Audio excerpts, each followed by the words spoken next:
Dios les bendiga, soy el obispo Hugo Alfonso Montesinos. La palabra de Dios para nuestras vidas está llena de esperanza y nos muestra los principales pilares de la fe en nuestro Señor Jesucristo. Te invito a ver con mucha atención el siguiente mensaje. Esperamos que esta palabra pueda bendecir y fortalecer tu vida. Te invito a ver el mensaje de Dios. Juan 4:35. Bendito Jesús. Leemos la palabra del Señor, lo hacemos en el nombre de nuestro Señor Jesucristo. ¿No decís vosotros, aún faltan 4 meses para que llegue la siega? He aquí, os digo, alzad vuestros ojos y mirad los campos, porque ya están blancos para la siega. Oremos al Señor. Padre, en el nombre de Jesús, vamos ante tu presencia, Señor, dándote gracias por tu amor, misericordia y por tu bondad. Te pedimos y te rogamos en esta hora, Señor, en que ministraremos tu palabra a tu pueblo, a tu iglesia. Que nos des la sabiduría, Señor, para poder primero llegar al corazón de ellos y poder, Señor, alcanzar, Señor, su mente y poder introducir esta palabra en ellos. Señor, sea tu palabra obrando en cada corazón y en cada vida, llevándonos a entender tus propósitos, Señor, y tu voluntad. En el nombre de Jesús te pedimos, Señor, que tu gracia fluya en este lugar para bendición de tu pueblo, para la gloria de Dios. Amén y amén, Señor. Fuerte ese aplauso de alabanza al Señor. Aleluya. Gloria a Dios. Bien, puede sentarse, Dios le bendiga. Yo rogaría su máxima atención, ya que es sumamente importante cuando hablamos de la palabra de Dios. Cada frase, cada palabra, a veces una sola palabra, una sola frase, como anoche decíamos, 5 minutos en la presencia de Dios cambiaron la vida de Gedeón. Hoy puede ser su día, no hay duda de ello. Los campos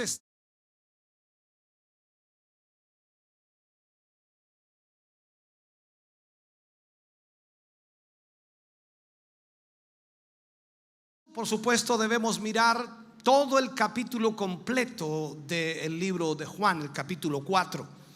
Estamos hablando aquí de un momento en el que Jesús se encuentra con una mujer llamada la mujer samaritana. No tenía nombre, pero se le llama la mujer samaritana porque era de Samaria. Y al mirar entonces este capítulo entero del capítulo 4, lo hacemos de una manera para descubrir lo que Jesús nos dice a través de este pasaje. La Biblia nos muestra primero que Jesús pasó por Samaria y muy cansado del camino se sentó allí junto al pozo. Y de hecho parece que estaba más cansado que sus discípulos, porque él se quedó a descansar allí mientras que ellos iban hasta la ciudad a comprar algo de comer. Eso es lo que nos muestra el pasaje. Sin duda, entonces, el esfuerzo espiritual del Señor al ministrar, al sanar, al restaurar, todo ese esfuerzo que hacía el Señor diariamente le producía un agotamiento. Y de esa manera entonces él quería descansar, estaba agotado y no sentía de alguna manera que los discípulos entendieran aquello. Ahora, los discípulos siempre eran observadores hasta el momento, ya que ellos no sanaban a los enfermos, no ministraban a los enfermos, no estaban predicando todo el día, sino que Jesús era el que hacía este tremendo esfuerzo. Juan siempre, en todos los pasajes de Juan, nos quiere mostrar y hacer notar, por supuesto, que Jesús era un ser humano, la naturaleza humana del Señor. Y esa naturaleza era real. Si bien es cierto, Él es Dios, pero también es 100% hombre. Por ejemplo, la Biblia nos dice que Jesús lloró ante la tumba de su amigo Lázaro. Eso nos muestra entonces la humanidad que Él tenía. También nos habla de que su espíritu se conmovió ante la traición de uno de sus discípulos, hablando por supuesto allí en el libro de Juan 13:21. Y también por supuesto tuvo sed cuando estaba en la cruz, solo por mencionar algunos puntos. Allí es donde Juan nos muestra entonces la humanidad de nuestro Señor Jesucristo. O sea, nuestro Señor era tan hombre, tan humano como usted y yo. Tenía necesidades, se agotaba, pero siempre hizo la voluntad de su Padre. Y eso nosotros lo vemos en todos los pasajes de la Biblia.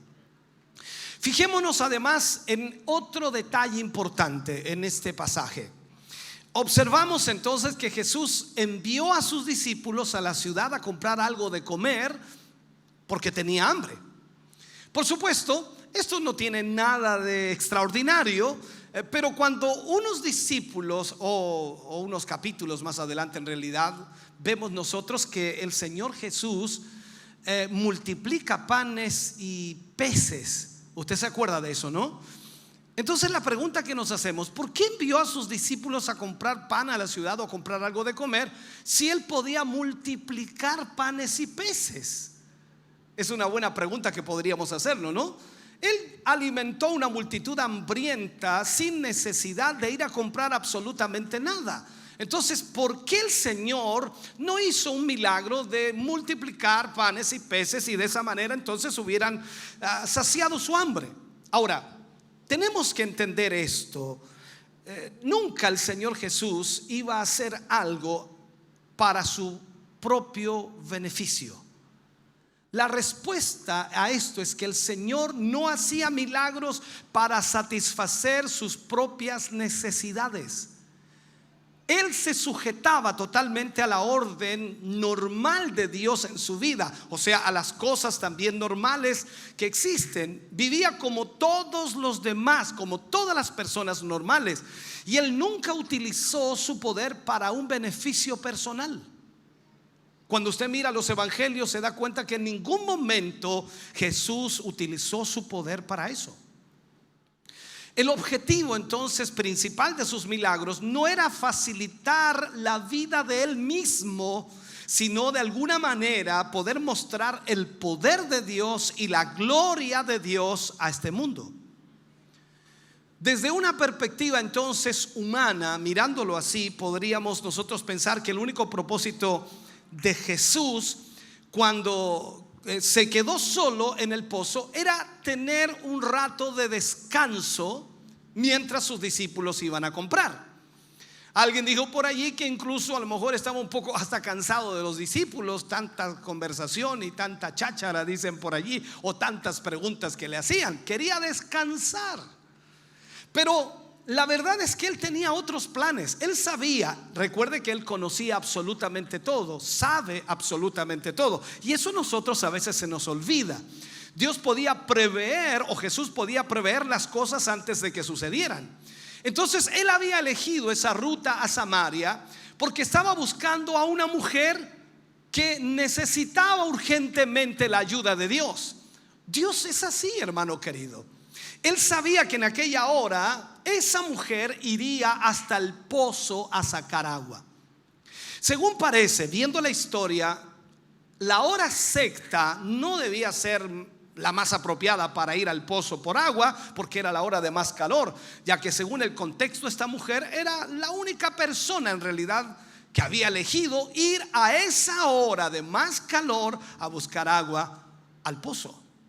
Entonces Jesús allí se encuentra con esta mujer samaritana. Es probable, y lo pongo así, que los demás prefirieran ir en otros horarios, o antes o después de ese horario, cuando de alguna manera el calor del sol no fuera tan intenso. Pero por alguna razón que tal vez podamos deducir, la mujer no quería compañía. Quería ir sola, no quería que nadie fuera con ella. Algo que el Señor por supuesto también entiende y le convenía que fuera así para poder tener con ella una conversación personal. Aquí entonces comienza un encuentro que nos puede servir de ejemplo cómo Jesús evangelizaba a los perdidos.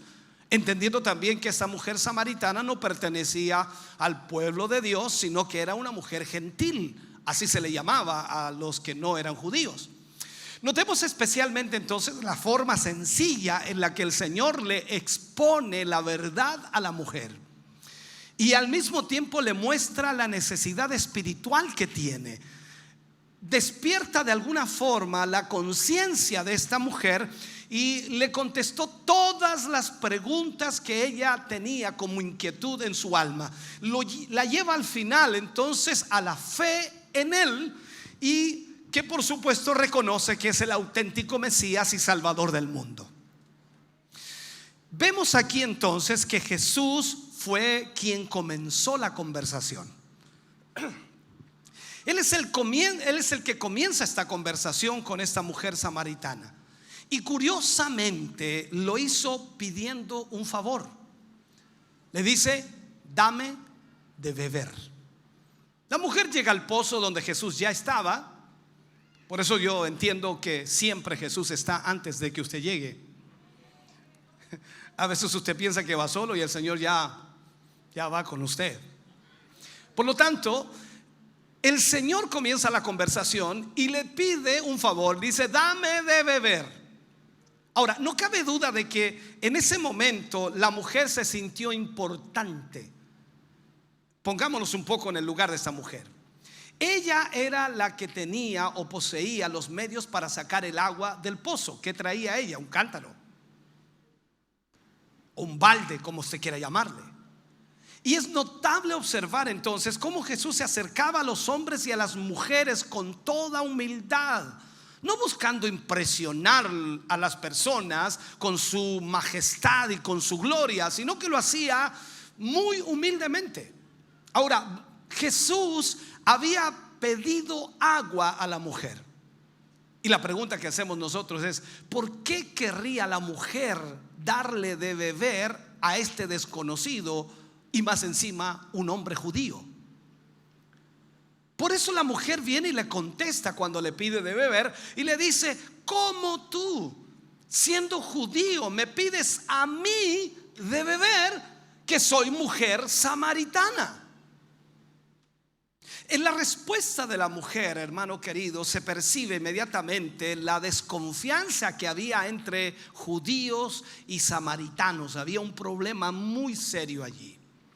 Entonces, a esto hay que añadir las diferencias de sexos que existían, porque la samaritana deja muy claro que ella era mujer. Y si esto no fuera suficiente, mirando la historia, Jesús se saltó las reglas que eran propias de aquella cultura y que prohibían que un rabino judío pidiera algo a una mujer. O sea, esto va mucho más allá de lo que nosotros podemos imaginar. Por eso es bueno analizar el contexto.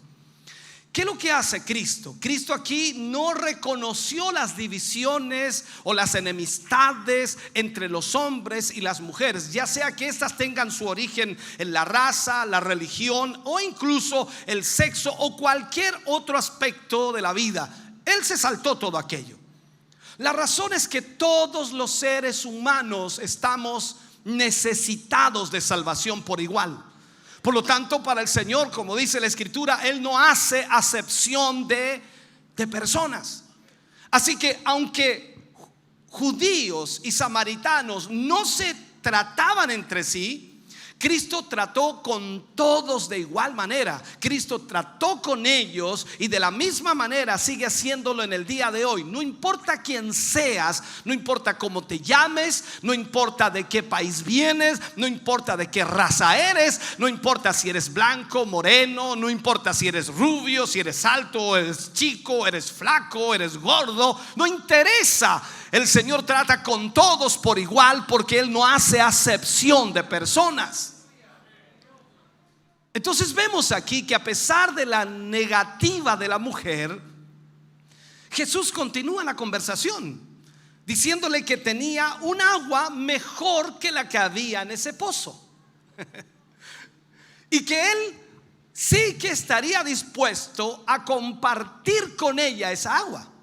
O sea, la mujer se estaba negando a darle agua del pozo y Jesús le dice: yo tengo un agua mejor que te puedo dar con toda libertad.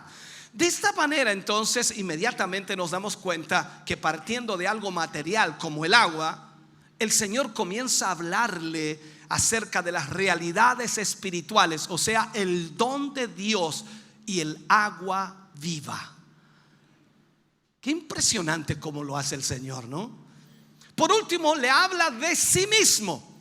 Dice: si conocieras quién es el que te pide o el que te dice dame de beber. Él lo marca. O sea, aunque ella no tenía idea, no sabía quién estaba frente a ella, Jesús, entonces, quien en aquellos momentos estaba hablando con ella, era el regalo de Dios al mundo pecador. Él era el Mesías, era el Salvador, era el Redentor que estaba hablando con esta mujer, pero ella no lo sabía. Debemos entender que en Jesús Dios ha manifestado toda su gracia, toda su misericordia, toda su justicia, todo el perdón y toda la santificación a favor de los hombres y las mujeres. Entonces Cristo estaba haciendo un ofrecimiento realmente importante a esta mujer samaritana. Y esto, a pesar de que ella, y lo veo así, a pesar de que ella se había negado a darle siquiera un poco de agua del pozo, al considerar esta actitud de esta mujer, lógico, podemos sacar una opinión muy clara y muy pobre de ella. Pero si lo pensamos bien y lo vemos en términos generales, así constantemente es el ser humano, egoísta por naturaleza. Nos negamos a darle a Dios lo que por derecho le pertenece, lo que por derecho le corresponde en nuestras vidas.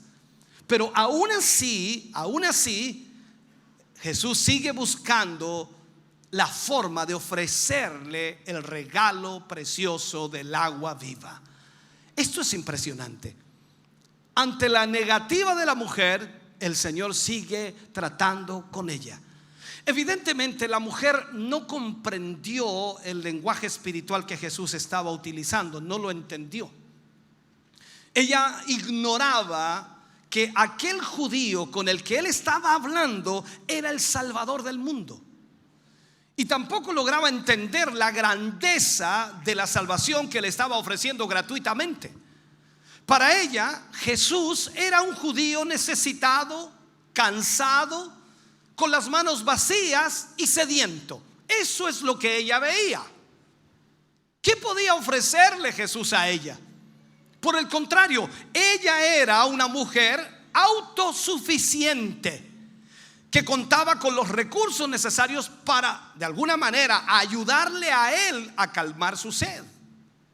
Entonces, la pregunta sería: ¿quién necesita a quién? ¿Jesús a la samaritana o la samaritana a Jesús? Aquí es donde nosotros comenzamos a analizar esto. La mujer solo veía en Jesús a un viajero desvalido, sin medios para sacar el agua del pozo y así poder calmar su sed que tenía. Y de la misma manera, muchos hoy día siguen rechazando a nuestro Señor Jesucristo.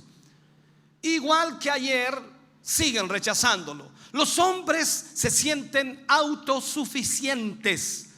Creen que no necesitan a Dios. Creen que pueden vivir sin Dios, que pueden trabajar sin Dios, que pueden lograr cosas sin Dios, y se equivocan totalmente. Tú puedes lograr algunas cosas humanamente, pero necesitas de Dios en tu vida, porque es la única manera para poder ser feliz. Ahora, Jesús aquí le ofrece agua viva a esta mujer. Lo que hace Jesús sencillamente es mostrar a la mujer que el agua del pozo que Jacob había dado, por supuesto, a ese pueblo, no lograba calmar definitivamente la sed. Usted lo sabe perfectamente. En realidad, Jacob era un hombre y todo lo que podía darle eran cosas materiales, como el agua de ese pozo, que nunca puede dejar plenamente satisfecho al hombre. El alma humana tiene necesidades profundas que nada material puede saciar. Nada material puede saciarla. Entonces, todos los que vivimos en sociedades materialistas sabemos que esto es verdad. Nada de lo que podamos poseer, alcanzar o tener saciará nuestra alma. El hombre de nuestros días lamentablemente se afana por poseer nuevas cosas en un intento desesperado por llenar su vida, pero sin llegar a conseguir nunca lo que necesita. Pero aquí viene el ofrecimiento del Señor. Y Jesús, hablando con esta mujer, le dice: mas el que bebiere del agua que yo le daré no tendrá sed jamás, sino que el agua que yo le daré, dice, será en él una fuente de agua que salta para vida eterna. Impresionante. Cuando esta mujer escucha esto, ¿qué pudo haber pensado?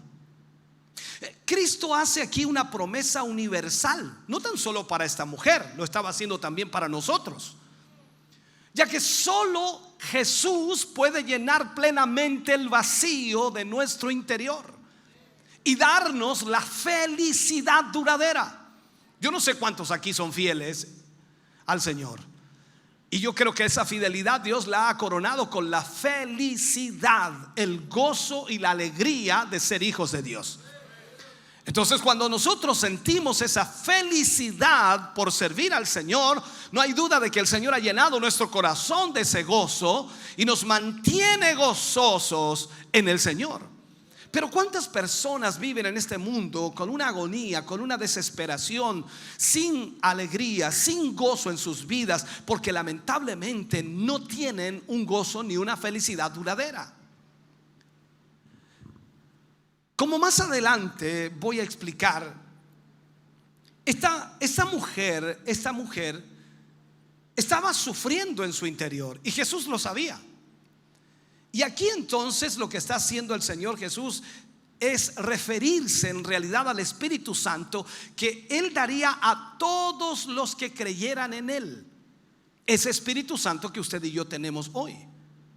Recuerde lo que hace el Señor Jesús en el mismo libro de Juan, en el capítulo 7, versículo 37 al 39.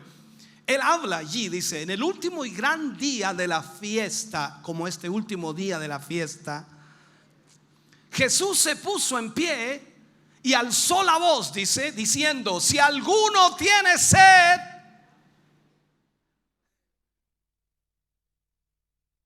si alguno tiene sed, venga a mí y beba, dice él. El que cree en mí, como dice la Escritura, de su interior correrán ríos de agua viva. Y ahí aplica, dice: esto dijo del Espíritu que habían de recibir los que creyesen en él, pues aún, dice, aún no había venido el Espíritu Santo, porque Jesús no había sido aún glorificado.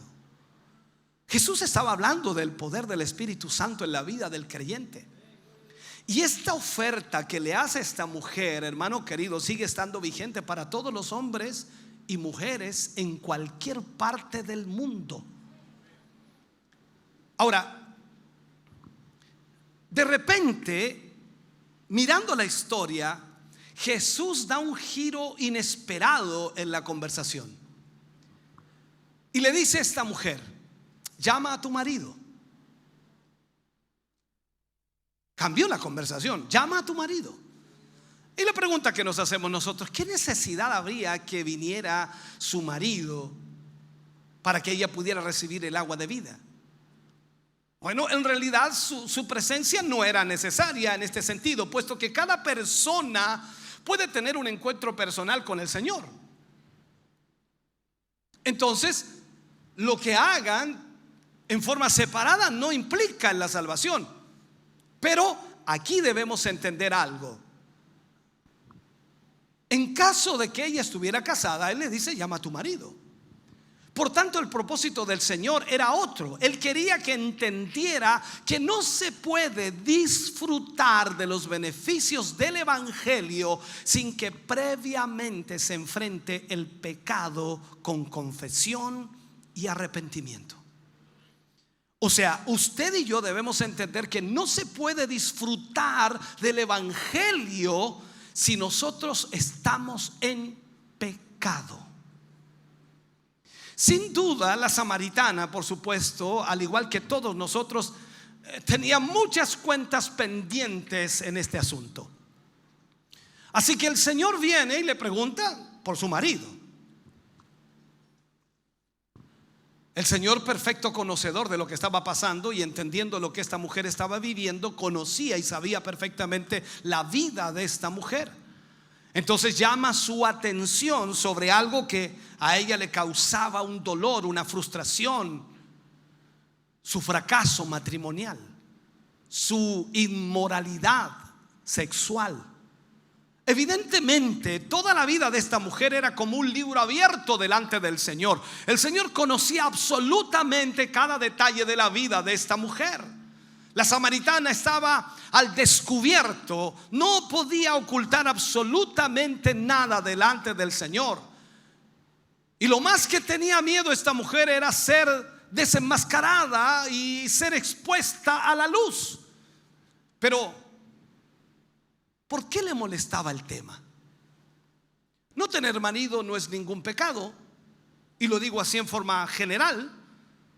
Podía estar soltera o incluso ser viuda, y no por eso debería sentirse acusada. Pero el Señor fue directo al asunto, llamó a las cosas por su nombre y con ello puso al descubierto su vida moral. Por supuesto, esto tuvo que ser muy doloroso para ella, pero solo cuando la persona empieza a sentir su culpabilidad, su fracaso, y cuando Dios puede hacer algo, por supuesto, por el bien de esa persona, cuando la persona reconoce que ha fallado, reconoce que ha pecado, reconoce que no está bien, entonces ahí es cuando Dios puede hacer algo por ella.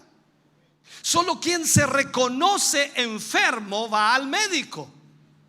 Lucas en el capítulo 5 versículo 31-32 dice: respondiendo Jesús les dijo: los que están sanos no tienen necesidad de médico, sino los enfermos. No he venido a llamar a justos, sino a pecadores al arrepentimiento. O sea, cada uno de nosotros hemos sido llamados no porque estábamos sanos, sino porque estábamos enfermos. No porque éramos justos, sino porque éramos pecadores. Entonces Jesús está tratando con una mujer que aparentemente no tenía ningún problema, pero Jesús descubre todo lo que estaba sucediendo en ella. Tomemos nota en esto. Al intentar ganar almas para Cristo, no debemos evitar tratar el pecado. Porque sin arrepentimiento, sin reconocimiento de culpa, no hay aceptación, no hay remisión de pecados. Tiene que haber un arrepentimiento. Y si usted no trata con el pecado en las vidas de aquellos que usted le está predicando, entonces lamentablemente nunca habrá una conversión. Solo los que reconocen que están perdidos pueden ser salvados. Hoy día pocos son los que están dispuestos a admitir su situación. ¿Cómo está? Bien. ¿Cómo le ha ido? Bien. ¿Cómo se siente? Bien. Todos están bien. No hay nadie que esté mal. Y cuando tú hablas con tus amigos, tú necesitas al Señor. No, estoy bien. ¿Cómo vas a estar bien? Sin Cristo nadie está bien. Pero como usted no sabe más allá de la vida de Él, usted debe entonces aprender a través de esto. Todos ofrecemos cierta resistencia cuando tenemos que reconocer nuestros pecados o admitir nuestros fracasos.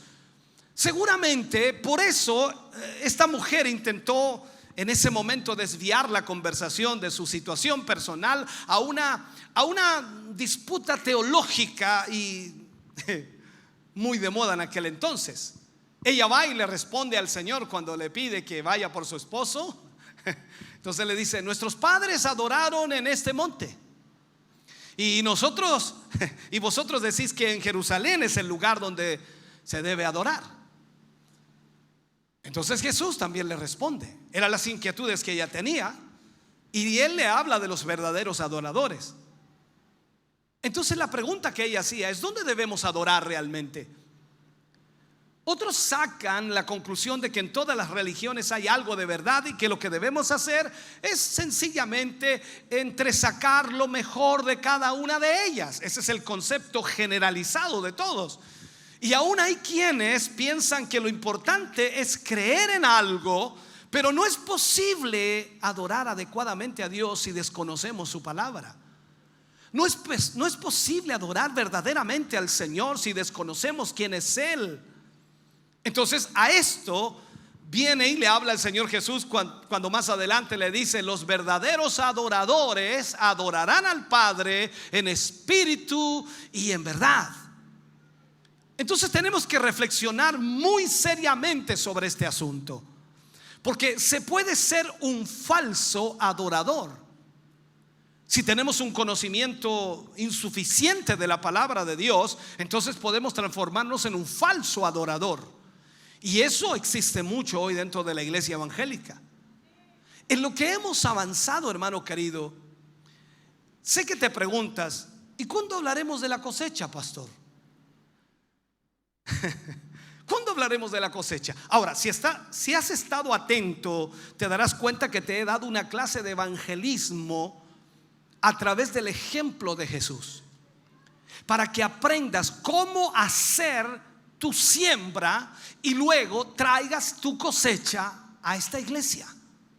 Fíjate en este detalle y sigo marcándote esto. Después de que Jesús predicó a la mujer samaritana, ella dice: dejó su cántaro y fue a la ciudad.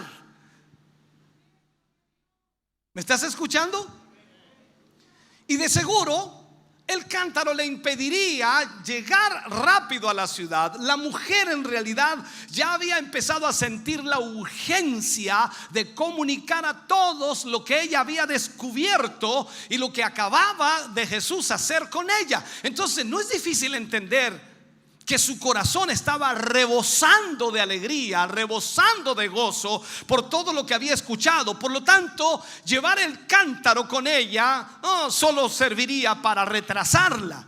Además, era un claro indicio, y esto debemos aprenderlo, de que tenía la intención de regresar donde estaba Jesús. Es interesante ver, hermano querido, que de repente sus bienes materiales habían dejado de ser importantes.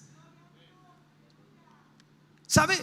Esto es una evidencia importante de que la semilla sembrada en ella por el Señor estaba empezando a germinar, a producir un fruto. Ante tanta maravilla no podía permanecer callada. Y esto es también una hermosa prueba de la nueva vida en Cristo Jesús. Cuando usted nace de nuevo, es imposible quedarse callado. ¿Cómo no voy a contar lo que me sucedió? ¿Cómo no voy a hablar de lo que me pasó? ¿Cómo no voy a contar lo que Jesús hizo? ¿Cómo no le voy a contar a mi familia lo que experimenté, lo que sentí, lo que pasó? Pedro dijo: por allí no podemos dejar de hablar lo que hemos visto y oído. La mujer no sabía mucho del evangelio, pero en su sencillez logró interesar a otros para que acudieran a Jesús. Qué increíble, es extraordinario.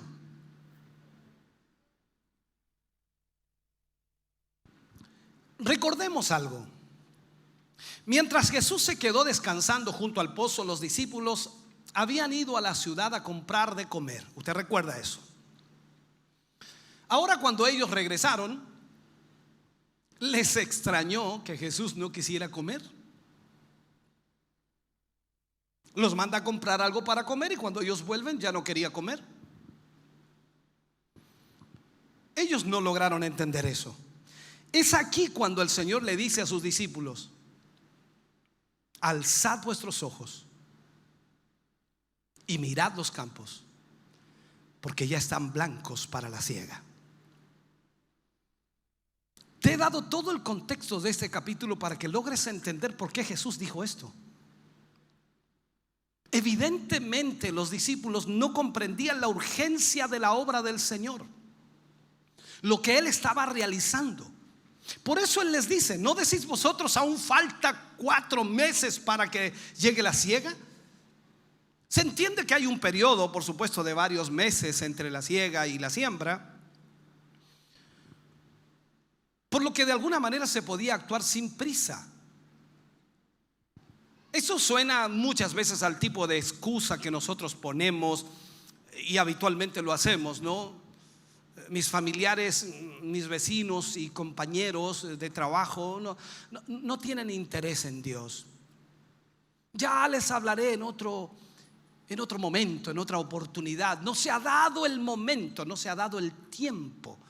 En algún momento les voy a hablar, como si tuviera que haber un momento. Frente a esta actitud, entonces el Señor veía los campos ya listos para la siega. Parece que imaginaba a los samaritanos que salían de la ciudad buscando de alguna manera la presencia del Señor, y los veía como espigas de trigo maduro listas para la cosecha. ¿Y cómo comenzó este avivamiento allí? A través de una mujer que tenía varios maridos ya. Era el momento entonces de aprovechar los efectos del testimonio de la mujer. Si se retrasaba el trabajo, escúcheme bien, se podía perder la cosecha, porque eso es lo que no entendemos.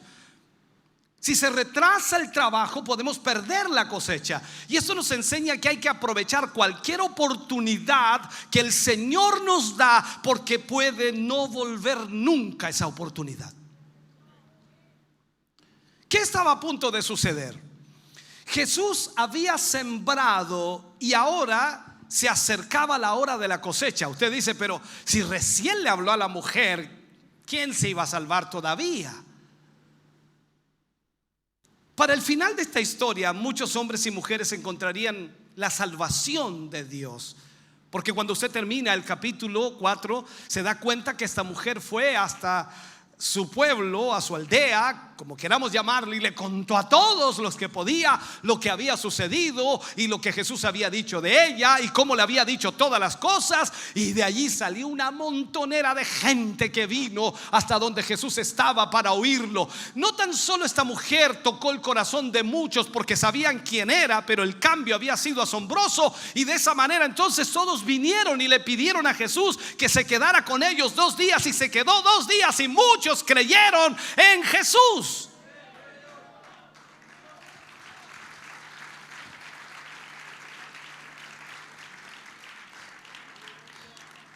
Por eso Él decía: alcen sus ojos, levanten la vista, vean los campos que ya están blancos para la siega.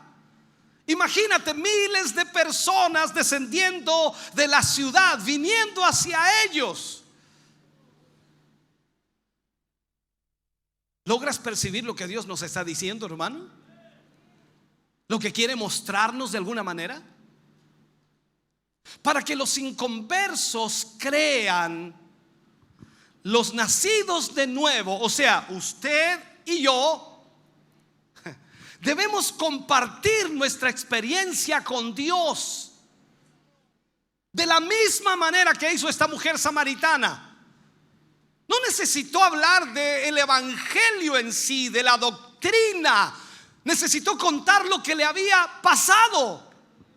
Cuando tú vienes a un culto como este y Dios toca tu corazón y tu vida y te impacta, cuéntales lo que te pasó a tu familia, diles lo que sentiste, cuéntale lo que sucedió en tu vida.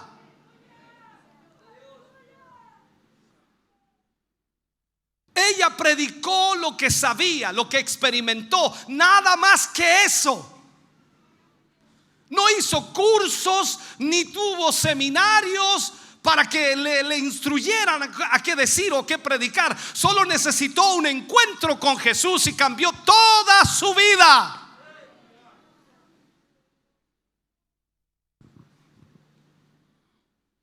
Lucas 8:39 dice: Vuélvete a tu casa y cuenta cuán grandes cosas ha hecho Dios contigo. Él se fue publicando por toda la ciudad cuán grandes cosas había hecho Jesús con él. ¿De quién estamos hablando aquí? De un hombre endemoniado. Un hombre endemoniado, sanado por Jesús, se volvió loco gritando y publicando por todas partes que Jesús tenía poder para sanar y para salvar. ¿Y quién podía dudar lo que ese hombre estaba diciendo cuando era el endemoniado gadareno que andaba en los sepulcros, que andaba desnudo y ahora estaba cuerdo, vestido y hablando de alguien que lo había cambiado? Es impresionante, hermano querido, el efecto en la predicación que tienen los recién convertidos. Cuando recién se convierten, cuando comienzan a contar, a compartir, a hablar de lo que sucedió, a hablar de lo que ocurrió, de lo que sintieron, de lo que experimentaron, de lo que ahora sienten, de lo que ahora quieren hacer. Cuando cuentan eso, la gente queda impactada, no logra entenderlo espiritualmente, pero se dan cuenta que algo extraordinario sucedió en ese hombre y en esa mujer.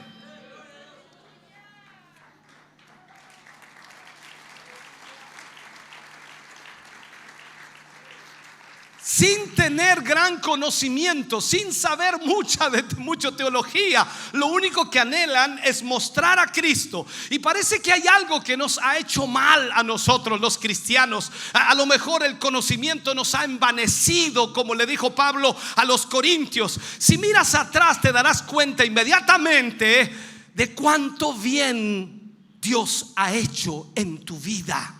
Si miras atrás te darás cuántas cosas maravillosas ha hecho el Señor contigo. Pero la pregunta es, ¿por qué no estás hablando de ello? ¿Cuánto te ha protegido en esta misma pandemia? ¿Cuánto te ha protegido? ¿Cuántas veces te ha sanado? ¿Cuántas otras te ha levantado? Aleluya. Sin contar muchas que te ha perdonado.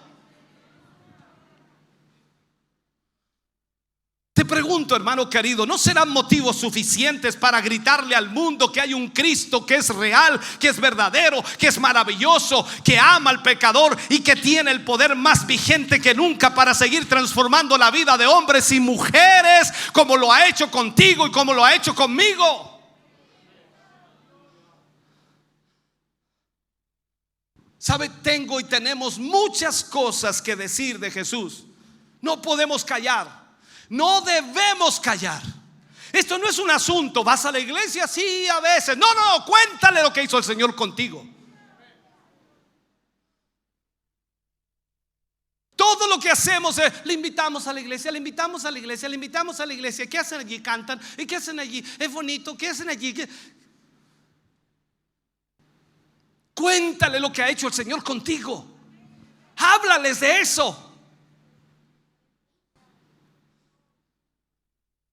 Todo lo que ha hecho Dios por nosotros debiera darnos ánimo.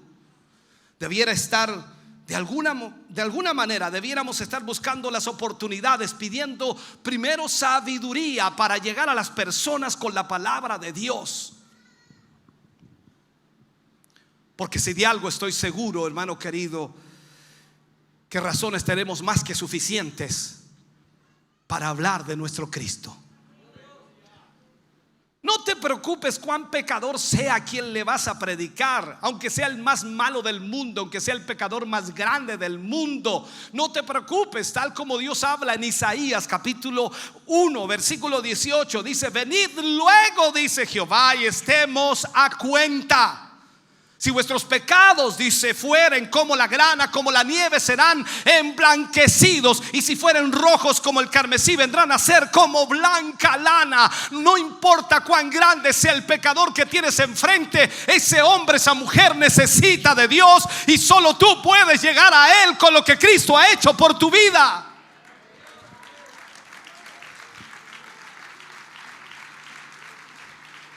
A veces los evangélicos creen que este texto es solo para nosotros.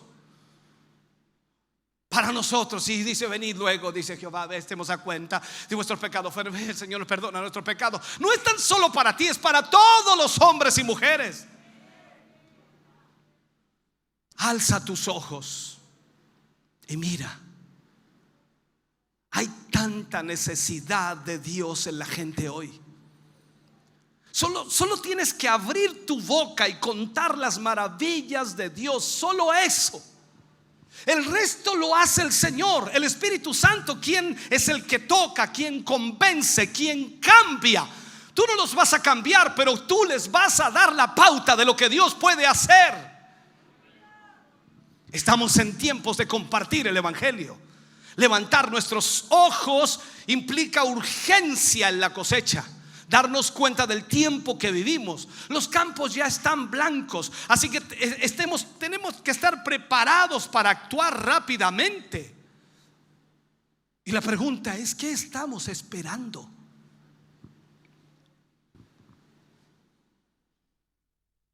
Tenemos que recorrer los campos a fin de lograr la cosecha. El campo es el mundo, nuestra familia, nuestro barrio, nuestra ciudad. Y el tiempo de salvación es hoy, no mañana. Hoy es el tiempo de salvación. Cuando termine este culto te irás a casa y seguramente tendrás familiares no convertidos y te van a decir: apenas entres por la puerta, ahí viene el evangélico. Déjame contarte lo lindo que estuvo hoy día. Déjame contarte lo que el Señor hizo en mi vida. ¿Sabes qué? Estábamos cantando y sentí algo tan tremendo aquí. Un fuego, no sé. Sentí algo maravilloso que me hizo descansar. Me siento tan feliz.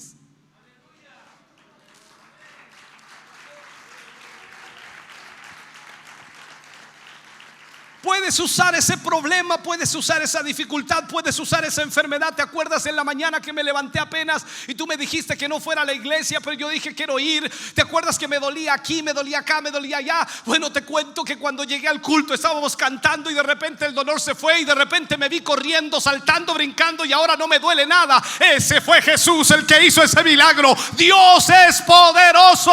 Cuenta lo que el Señor ha hecho por ti.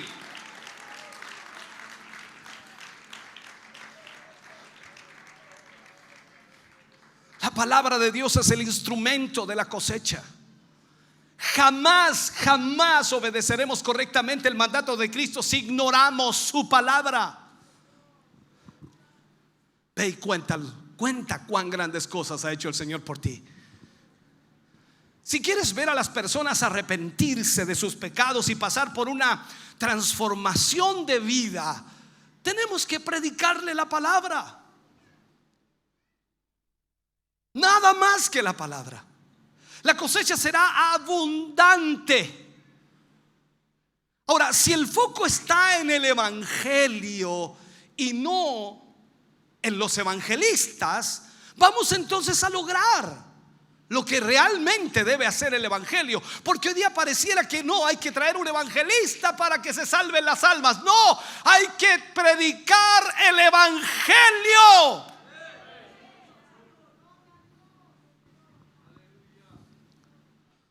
El evangelio es poder de Dios. Es salvación para todo aquel que cree.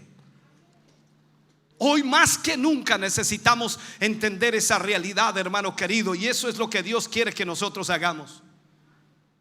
Déjame tratar de cerrar este mensaje, si puedo hacerlo, aunque te digo que estoy sintiendo algo tremendo y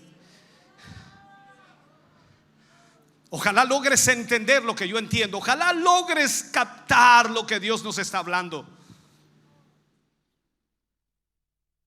Mirad los campos, dice. El mirar es mirar a la gente, mirar la necesidad que hay.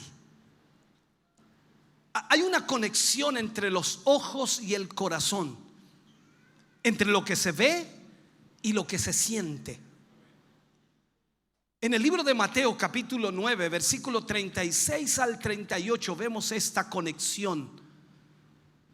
Jesús, al ver las multitudes, al verlas, tuvo compasión de ellas, porque estaban desamparadas y dispersas como ovejas que no tenían pastor. Entonces dijo a sus discípulos: a la verdad la mies es mucha, mas los obreros pocos. rogad al Señor de la mies que envíe obreros a su mies. Cuando tú miras alrededor y ves la necesidad que existe en el mundo hoy, en los hombres, en las mujeres, tú te das cuenta que hay que hacer algo. Los discípulos y Jesús, ambos miraron las mismas multitudes, pero Jesús vio algo que los discípulos no vieron. Eso quiero que lo entiendas. Jesús vio algo que los discípulos no vieron.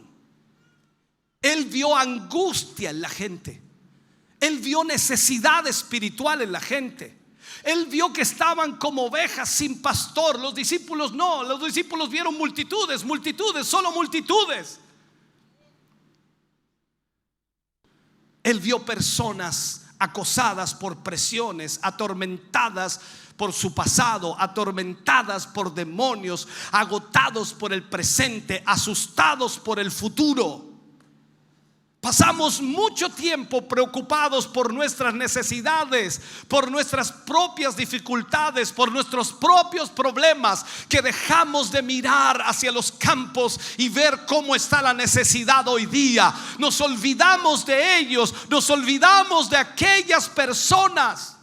No queremos saber nada de las necesidades ajenas, pero el Señor Jesús nos dice: mira, alza tus ojos. Nos hace falta ver los campos, lugares llenos de gente sin Cristo. Te has dado una vuelta por el centro, has ido a algún local comercial, has ido a alguna tienda. La gente está por todas partes sin Cristo. Tú tratas de conocer a alguien, hoy quizás con mascarilla es difícil, pero de alguna manera captas quién es cristiano y lo conoces a distancia, y te das cuenta que la población evangélica, que puede ser muy grande, es insuficiente para superar esta ciudad. 200,000 habitantes, habrán 10,000 creyentes aquí en la ciudad, no lo sé, pero piensa por un momento: si hay 10,000 o 20,000 creyentes, hay 180,000 personas que no tienen a Cristo y no estamos haciendo nada para llegar a ellos.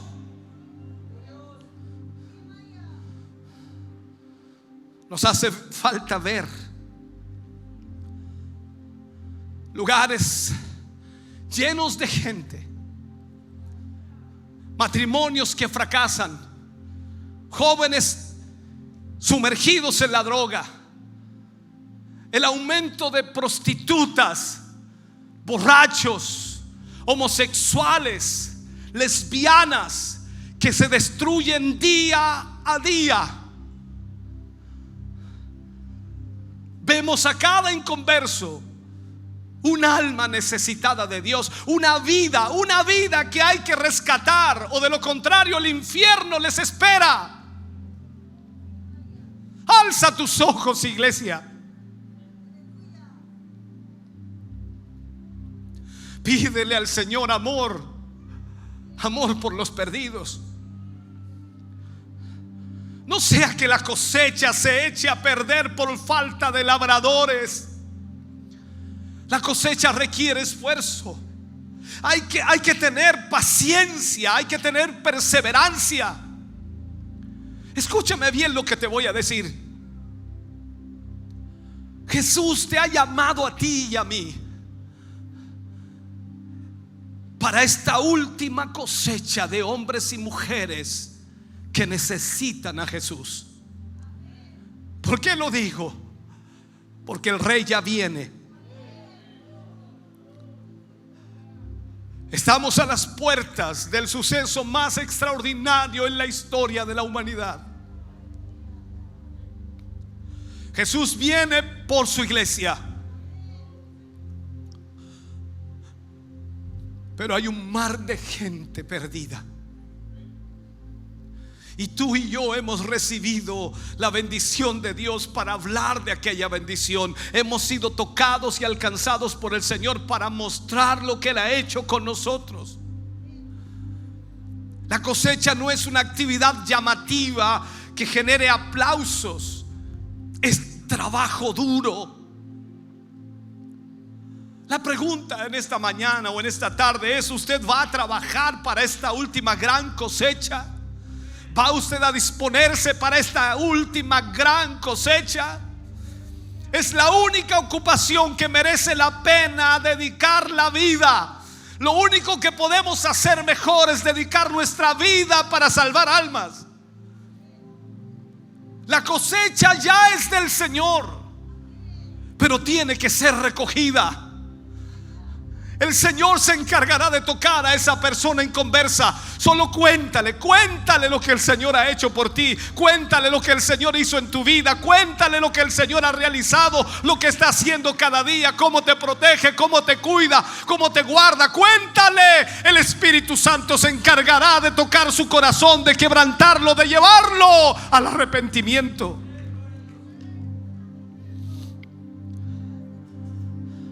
Jesús le dijo a sus discípulos que recibirían poder cuando el Espíritu Santo viniera sobre ellos, y deberían ser testigos en Jerusalén y en todas las partes del mundo, las más remotas, hasta lo último de la tierra.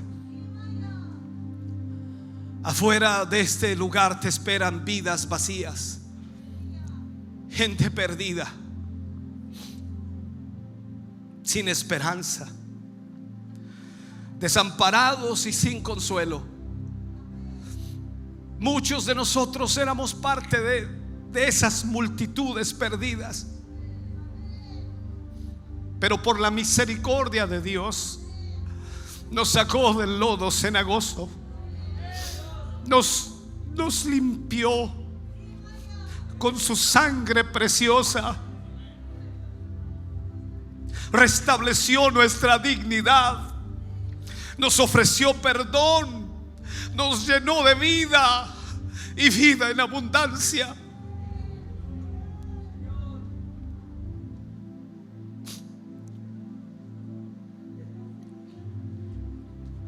Debemos dejar nuestra comodidad e ir a buscar a los que van sin rumbo, tal como Jesús nuestro Señor lo hizo. Debemos rogar al dueño de la mies que envíe obreros a su mies, que nos envíe a trabajar, ya que la mies es mucha y los obreros son pocos. Hoy tú estás aquí y tú eres la cosecha de alguien que sembró una palabra de Dios en ti.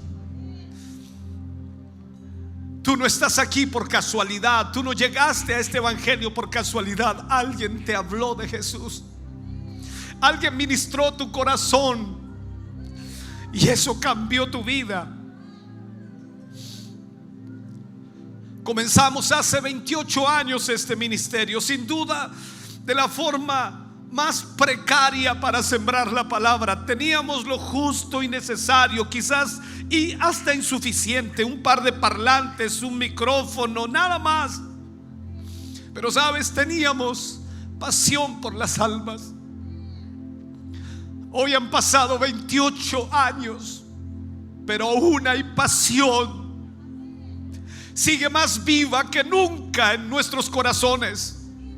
Sabemos cuál es nuestra responsabilidad: llevar el evangelio de Jesús a aquellos que lo necesitan. Dios nos ha dado esta cosecha. Hasta ahora no teníamos nada.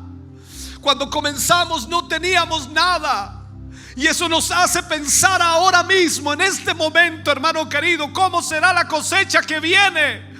Hoy que Dios nos ha bendecido, hoy que Dios nos ha llevado más adelante, hemos estado predicando el evangelio por la radio, por la televisión, y no hemos escatimado ningún esfuerzo para hacerlo. Por llegar, hermano querido, a todos aquellos necesitados hemos hecho esfuerzos tremendos. Y yo siento en mi corazón, escúchame bien, con más fuerza que nunca, que viene la cosecha más grande que nuestros ojos podrán ver. Escucha, anciano, escucha, diácono, escucha, líder, hermano que estás aquí, escucha. Estás aquí por primera vez quizás, pero escúchame bien, se viene la cosecha más abundante que veremos en la historia de la iglesia. Dios nos ha prometido que Él lo hará. Él llenará, aleluya, los templos, Él llenará las iglesias. No habrá abasto para las almas que vendrán. Llegarán tus familiares, llegarán tus vecinos. Esta ciudad sabrá, aleluya, escúchame bien, que en esta iglesia Dios está haciendo algo grande. Esta ciudad sabrá que Dios se está moviendo en este lugar. Dios provocará milagros. Su gloria se moverá. Y no será para nuestra gloria, sino para la gloria de Dios. Para la gloria de Dios.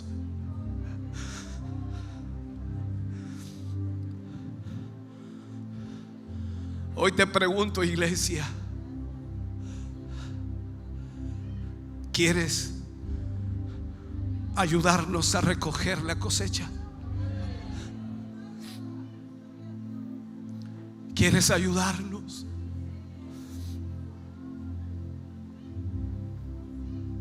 Yo no me voy a detener, no me voy a frenar.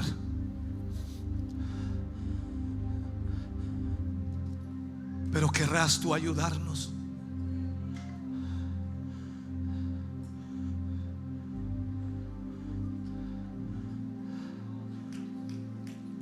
Alzad vuestros ojos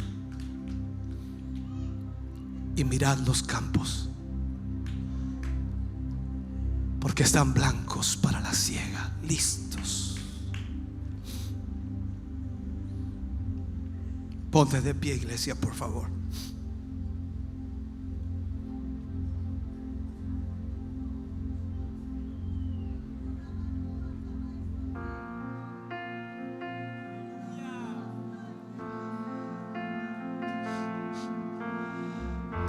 Alguien sembró en tu corazón la palabra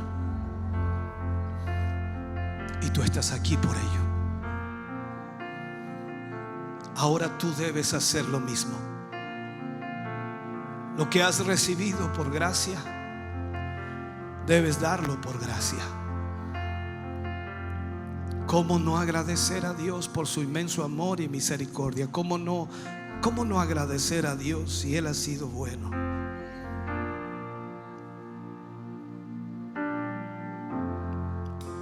Ruego por obreros para su mies.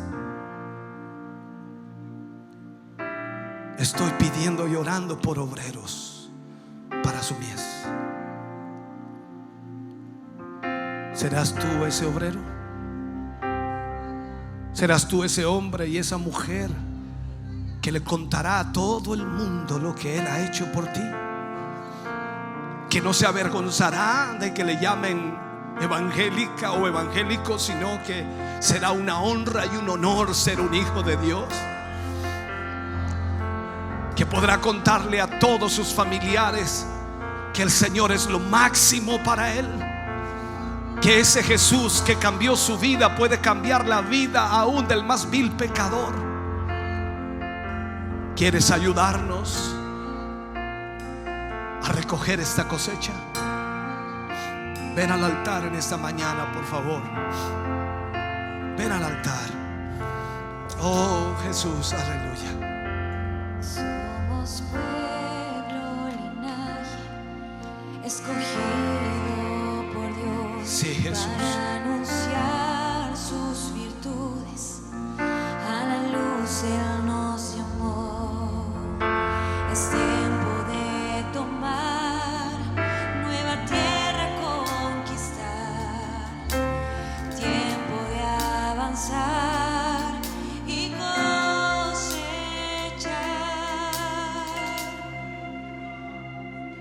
se ha sembrado con lágrimas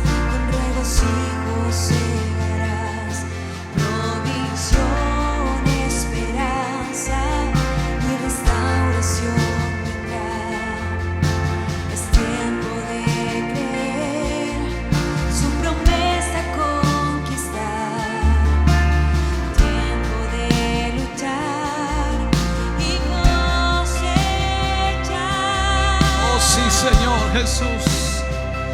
Alza tus ojos y mira, los campos ya blancos están. Aleluya. Para la siega, los que sembraron con lágrimas, con regocijo, segarán.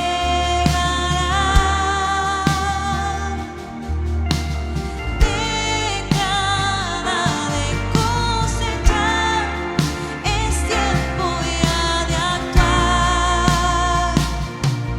y su promesa alcanzar.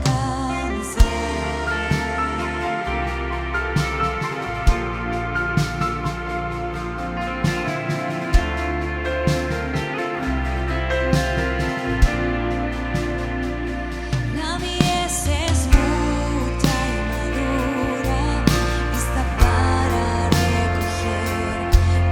Miles de almas sin rumbo necesitan de la cruz.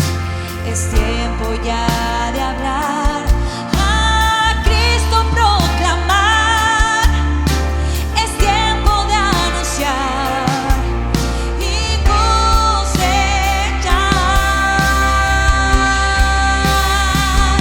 Alza tus ojos y mira, los campos ya blancos están. Para la siega, los que sembraron con lágrimas, con regocijo, segarán.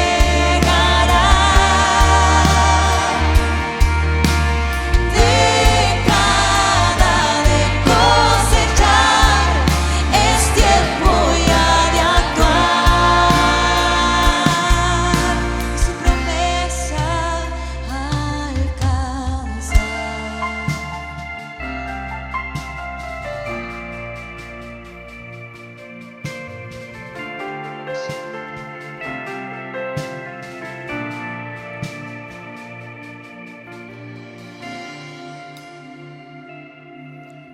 Padre, oramos en el nombre de Jesús. Vamos ante tu presencia en esta mañana o en esta tarde, dándote gracias por tu palabra, Señor, que una vez más nos remece para ver la realidad de nuestra condición, Señor, y mostrarnos que somos hallados deficientes, Señor, en cuanto a llevar tu evangelio. Cada uno de nosotros como miembros de tu cuerpo, salvados y redimidos por la sangre de Jesús, debiéramos ser esa luz que ilumina este mundo en oscuridad. Debiéramos ser esa sal que puede salar esta tierra. Debiéramos ser el instrumento, Señor, que está llegando y alcanzando a tantas vidas perdidas. Señor, en esta hora, permite a tu Espíritu Santo, Señor, que fue el que llegó a tu iglesia, a tu pueblo en el día de Pentecostés, y les llenó de tal manera, Señor, que les dio denuedo para hablar de tu palabra, para contar de las grandes cosas que tú habías hecho con ellos. Padre, que en esta hora tus hijos y tus hijas vean, Señor, sus vidas como el instrumento que tú quieres usar. Padre, en esta hora, Señor, tu Espíritu Santo pueda llevarles, Señor, a entender su responsabilidad como siervos tuyos. Que puedan entender, Señor, que la mies está allí para ir a recogerla. Oh, Señor, que los campos están preparados ya. Que este es el momento, Señor, de hablar de Jesús y ministrar de Jesús. Que este es el momento que los vecinos, amigos, familiares y quien sea que esté a su lado sepan de Jesús. Señor, tu Espíritu Santo hará la obra completa allí. Tu Espíritu Santo convencerá. Tu Espíritu Santo, Señor, llevará al arrepentimiento a cada persona. El Evangelio, Señor, salvará vidas. Padre, toma el control de la vida de tus hijos y llévale, Señor, a tomar esta responsabilidad que otros tomaron en el pasado para que ellos estuvieran aquí, que otros se esforzaron en el pasado para que ellos fueran bendecidos, que otros tomaron como responsabilidad en sus vidas, y gracias a ellos estamos aquí. Padre, en el nombre de Jesús, lleva, Dios mío, en la vida de tus hijos esa palabra de Dios que cambiará vidas, esa palabra de Dios que transformará corazones. En el nombre de Jesús, pon esa autoridad y pon esa bendición. Lo pedimos, lo rogamos en el nombre de Jesús. Aleluya, amén. Oh Jesús. Estamos contentos de que hayas visto y escuchado este mensaje. Creo con todo mi corazón que Dios le ha bendecido. Quiero invitarles a suscribirse a mis redes sociales, donde tenemos contenido que le ayudará a alimentar su vida espiritual.